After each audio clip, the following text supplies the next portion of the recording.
sais pas comment commencer ma vidéo, c'est chiant. Récemment, j'ai délaissé les romans jeunesse et je me suis plus penchée sur des romans adultes. Et il s'avère que j'en ai pris deux que j'ai lus en très peu de temps, en un temps record même. Et il s'avère que j'ai un top et j'ai un flop. Alors tout d'abord, j'ai envie de vous parler du plus mauvais. C'est L'art de revenir à la vie de Martin Page. Enfin, je l'ai dit à l'anglais parce que je sais, j'ai pas fait de recherche s'il était français ou anglais. Ou Martin Page. Donc, comme on peut le voir, il a été sélectionné par le prix des lycéens et apprentis 2017. Alors, ça parle de quoi? C'est l'histoire de Martin, 41 ans, qui va à Paris parce qu'une productrice l'a appelé pour adapter l'un de ses romans en cinéma, en film. C'est alors que celui-ci se fait loger par son ami Joachim. Et celui-ci, c'est un sculpteur ou un artiste. Oui, voilà, un artiste. C'est alors que Martin découvre chez son ami Joachim sa dernière œuvre, qui est une machine à remonter le temps, on va dire. Et en fait, vu que c'est une œuvre, elle n'est pas censée marcher.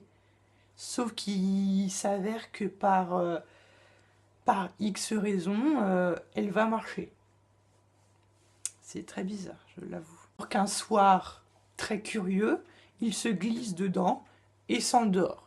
Il se retrouve alors projeté 29 ans plus tôt dans la banlieue de sa jeunesse, où il se retrouve lui-même à 12 ans. Alors, ce livre, pour moi, ça a été une catastrophe, dans la mesure où le personnage principal, Martin, ben, dès le début, ben, je n'ai pas accroché, je l'ai pas trouvé très attachant. Il était toujours en train de se rabaisser, toujours en train de se dire je suis pauvre, j'ai ça à réparer, j'ai ça, il faut que je fasse ça, il faut que je gagne de l'argent. Bon, c'est bon, on a compris, tu passes une vie de merde, mais tu pourrais quand même nous montrer que tu es heureux. Alors aussi, il y a la productrice, donc du coup, qui décide d'adapter l'un de ses films, l'un de ses romans en film, qui s'appelle Sanaa. Et c'est pareil, je ne l'ai pas du tout accroché, parce qu'on va le dire clairement, c'est une garce prétentieuse qui se permet de critiquer tout le monde et de se dire qu'elle est supérieure à tout le monde. Bon, on connaît bien ces personnages un peu audacieux. Et c'est pas du tout mon style. Et après, voilà, il n'y a que ces deux personnages principaux, parce que finalement, après, bah, il n'y en a pas d'autres. Finalement, Martin, le personnage principal, il a une famille, mais je sais pas, elle n'intervient pas dans l'histoire. Enfin, moi, personnellement, j'aurais aimé les rencontrer, entre guillemets. Donc après, au niveau du scénario, qu'est-ce qu'on peut dire? Bah, le scénario, c'est très casse-gueule. Finalement, les actions du personnage principal, ça n'a absolument aucun intérêt dans sa vie personnelle. Enfin, je veux dire, ok, il va dans le futur, enfin dans le passé pour réparer les erreurs qu'il a commises, mais sauf que bah, personnellement, ses actions, bah, pour moi, ça n'a pas changé grand-chose à l'histoire. Alors peut-être que c'est moi qui n'a pas su découvrir ce qu'a voulu dire l'auteur, mais clairement pour moi ça n'avait absolument aucun intérêt et l'histoire pour moi du début à la fin ça a été la même. Alors déjà j'ai aussi trouvé que le fait que l'auteur emmène finalement le personnage vers la machine à remonter le temps de chez son ami est assez maladroite. C'est-à-dire que bah, c'est assez bidon, c'est assez con, désolé, ça nous montre un peu quand même que le personnage est quand même assez bête, quoi. Je vais citer le texte suivant. L'œuvre de Joachim a l'air solide. Prendrait-il mal que je m'y allonge? Il ne me l'a pas interdit. Je caresse le froid métal et brillant. Il semble précieux. Je pense au sarcophage des pharaons de l'Égypte antique. J'enlève mes chaussures et je me glisse sur la banquette. Le couvercle se referme et l'espace d'un instant, je pense que je suis prisonnier. Je frappe la paroi de la main droite. Une diode rose s'allume au-dessus de mon ventre. Grâce à cette veilleuse, je vois distinctement l'habitacle. Je me calme, je tourne la tête et je remarque un clapet sur le côté. Je le pousse, la machine s'ouvre. Tout va bien, je ne risque rien. J'ai l'impression d'être dans un cocon, c'est confortable, je suis bien, je m'endors. Voilà un peu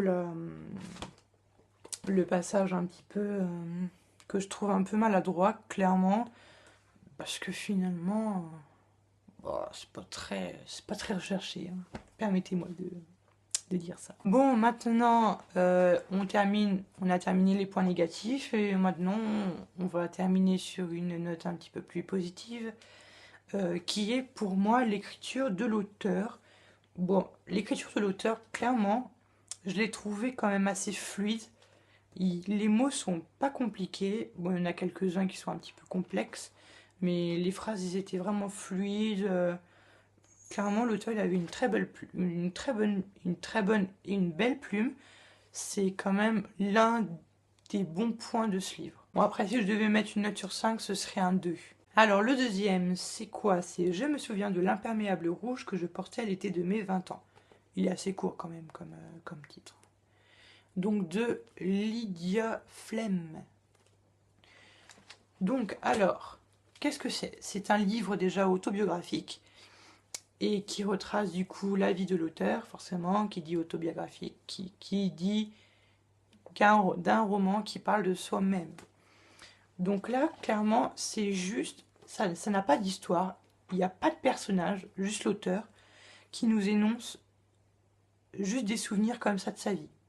Comme ça, pouf, d'un côté, dans l'autre. C'est, je me souviens de ça, je me souviens de ci, oh, il y a de ça, et puis il y a de ça. C'est juste ça. Alors clairement, je vais vous montrer un peu comment ça se présente. C'est comme ça. Clairement, c'est comme ça tout le long du roman. C'est bien, ça se lit bien clairement. Pareil, l'auteur, une très bonne plume, elle est belle. Que dire de plus? Bah voilà, moi j'ai bien aimé ce format-là. Ça change vraiment de ce que je lis d'habitude. Je n'ai jamais lu des comme ça, donc ça me permet de découvrir un petit peu les différentes formes du roman. Et clairement, j'avoue qu'au début, les romans autobiographiques, bon voilà, j'aime pas trop les romans autobiographiques. Et puis finalement, j'ai commencé à lire et puis ça m'a plu. Donc clairement, c'est juste des souvenirs comme ça. Il n'y a vraiment pas grand-chose à dire là-dessus. Mais je vous le conseille quand même. C'est un très bon livre que je conseille à tout le monde. C'est pas compliqué, ça se lit super bien, c'est fluide. Oups. Pour moi, c'est un très bon livre. Et si je devais mettre une note sur 5, ce serait un beau 4. Bon, sinon, pour en conclure, en bilan, nul, bien. Lis ça. Tu peux lire ça, mais évite-le. Évite. Si vraiment tu sais pas quoi lire, lis ça. Fin de la vidéo, clapet de fin.